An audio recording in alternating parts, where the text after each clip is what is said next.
Coming up tonight, we have WSU enrollment declines, losing the Pullman campus tuition, and a Pullman bar incident with weapons caught on the scene. All of these stories and more here on Murrow News 8. Northwest Public Broadcasting Studios on the campus of Washington State University. This is Murrow News 8. Good afternoon, I'm Cameron Baber. And I'm Sydney Gardner. Welcome to Murrow News 8. As the pandemic continues, enrollment at Washington State University's Pullman campus has experienced a 3.9% decline since the fall of 2020, while WSU's global campus grew by 1.2%, remaining as the university's second biggest campus.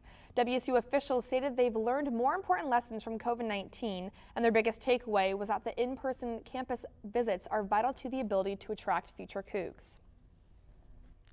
WSU is currently in the process of securing funds from the federal government to address university's large backlog in maintenance work. Murrow News 8 reporter Albert James has more. Bumpy roads, cracked sidewalks, and aging buildings.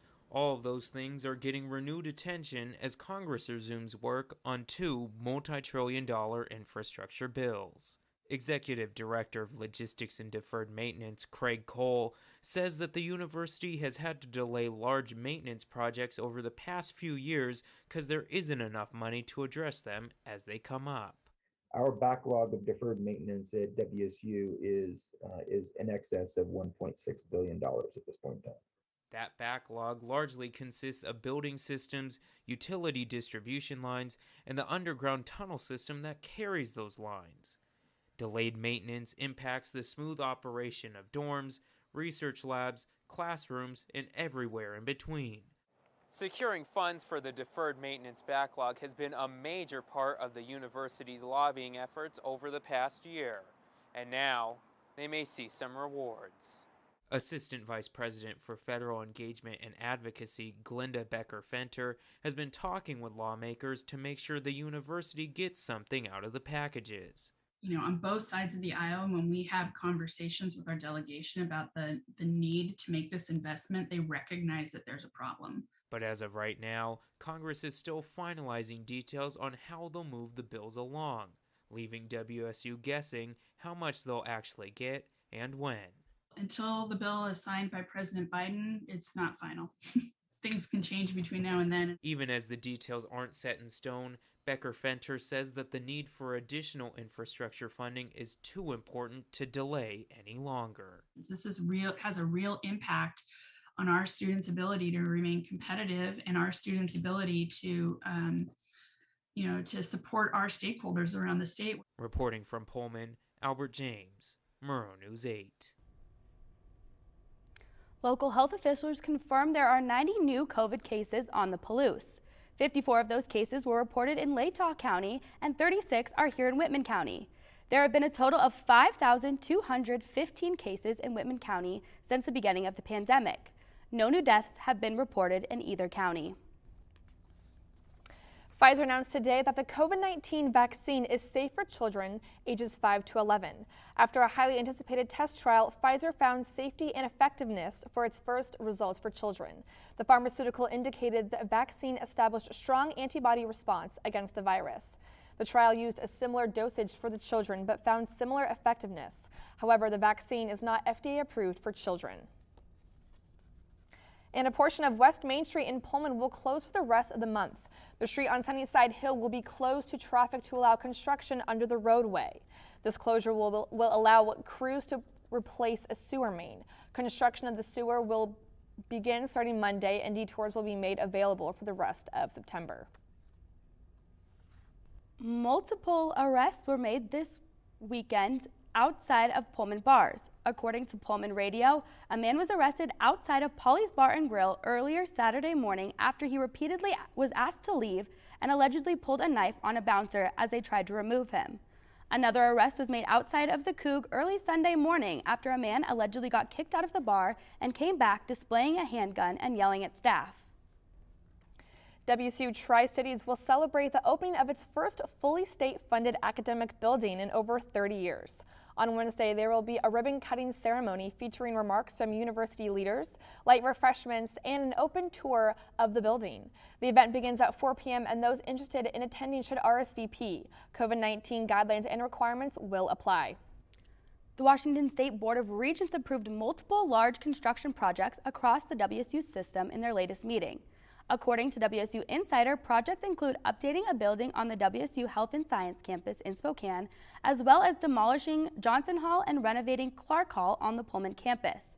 They also plan to build a new 2 million-gallon water reservoir to help with fire protection.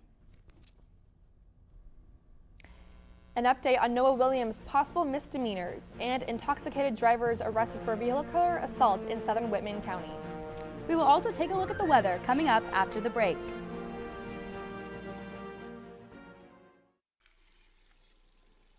Let me tell you about the toughest guy on earth.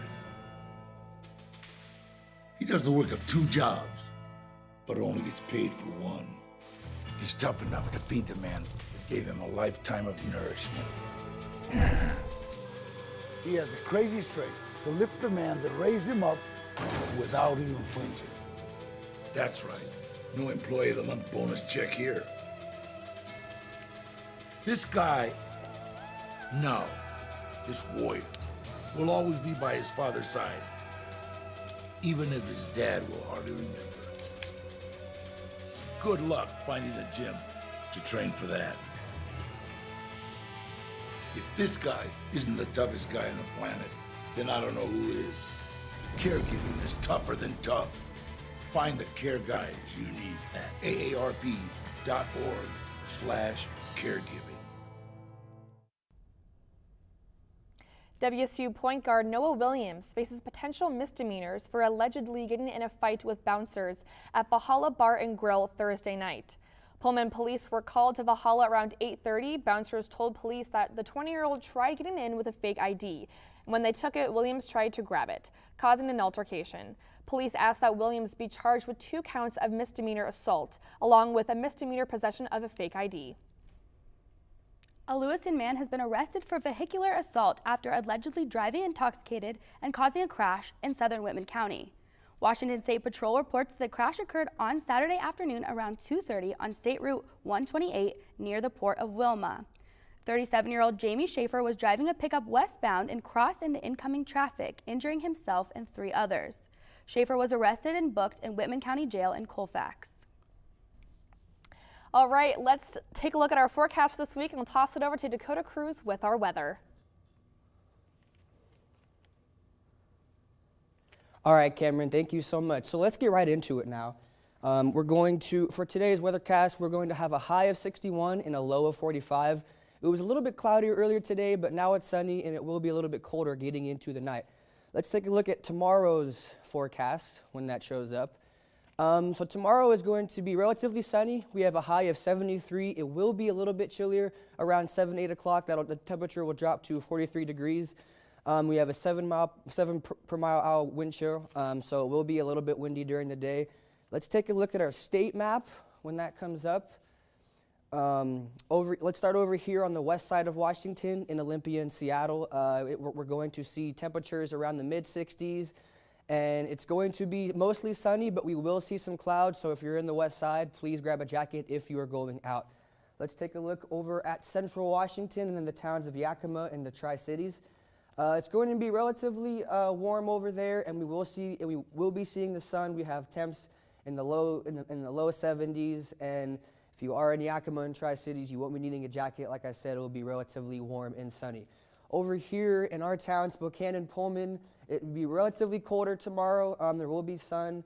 Let's go to the 5-day forecast. On Tuesday, Wednesday, it's going to be relatively warmer, very sunny. There's not going to be any rain to worry about. It will be a little bit chilly. But in the meantime, let's go over to the weekend. It's going to be very sunny and warm, so if you're out, pretty sure a polo and some shorts will do. And we're going to take it back to the desk. Thank you, guys.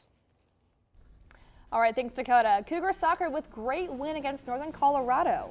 And Cougar football with a disappointing loss against USC. Will the Cougars be prepared for their next game? Sports are coming up right after the break. It's like no matter where you look, the state of the world's getting worse. oceans full of plastic, an endless amount of waste, and a possible task ahead of fixing our beloved planet. But change can't happen if you do nothing. So here's where you should start. Reduce. Why? Because Americans produce more than 200 million tons of waste every year, and you don't want to add to that. Reuse. Why? Because reusing and repurposing cuts back on unnecessary waste, and it gives things a chance at new life. Recycle. Why? Because recycling creates jobs. It helps our community and it helps our planet. And after doing all this, what will we be left with? We'll be left with a planet that will slowly start to heal. Cougar soccer has now won 3 games in a row after knocking off Northern Colorado 3-0. All 3 goals were scored within the first 23 minutes as the Cougs got 2 from Grayson Lynch and 1 from Elise Bennett. Lynch's goal in the first minute was one of the fastest in WSU history. Bennett and Lynch both lead the team with 5 goals on the year. Wazoo will start Pac-12 play on Friday and on until the NCAA tournament. All right, next up we got Cougar football. Head coach Nick Rolovich says Jaden DeLora is day-to-day as he suffered a knee injury at the end of the first half. In the second half without him, the Cougs got absolutely upended. WSU started off really well in this game, but they missed a few opportunities to go up big and allowed the Trojans to stay within 1 score at half. After going up 14-0, the Cougs allowed 45 unanswered points, and that was the final score, 45-14. WSU was hoping to get Jaden DeLora back for Saturday's game against Utah. All right, now we have WSU volleyball, who has won back-to-back tournaments as they beat UC Santa Barbara 3-1 in the Thunderdome Classic. WSU standout Pia Timmer won her 2nd straight tournament MVP as she rallied a career-high 19 kills with 10 coming in the second set alone. She also had 9 digs and 1 ace. This win makes it 6 straight for the Cougs. Wazoo starts Pac-12 play at home on Wednesday against Colorado. WSU women's golf looked to gain some ground today in the Badger Invitational, and they did just that, moving up to 3rd place overall. The Cougs are currently led by Madeline Gamble, who stands alone in 5th place. The 3rd and final round of the Invitational starts tomorrow. Thank you. The USC football team arrived in Pullman a little tilted. Find out what happened next on Murrow News 8.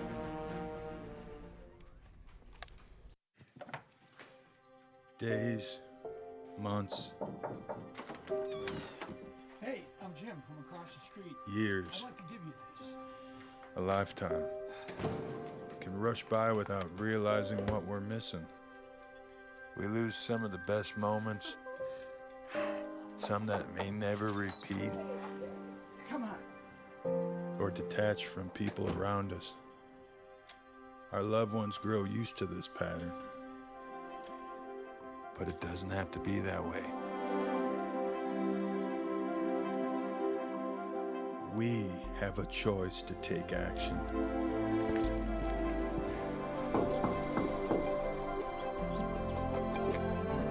It's never too late to live a full life again. Hear how many of us Vietnam veterans have managed our mental health and reconnected with our families. Visit maketheconnection.net to find out more. This Saturday, the USC Trojans had a hard time getting off the plane before their matchup with Wazoo. The United Airlines plane that transported the Trojans football team to Pullman tipped on its back wheels while parked on the runway at Lewiston Nez Airport. It was reported that almost half the team was still on board when the incident happened. However, no one was injured. All right, thanks for watching. If you missed anything on this newscast or any of our previous newscasts, you can always check us out on our YouTube channel. More news can be found at nwpb.org/mn8, and you can follow us on Facebook and Twitter. Have a good rest of your night.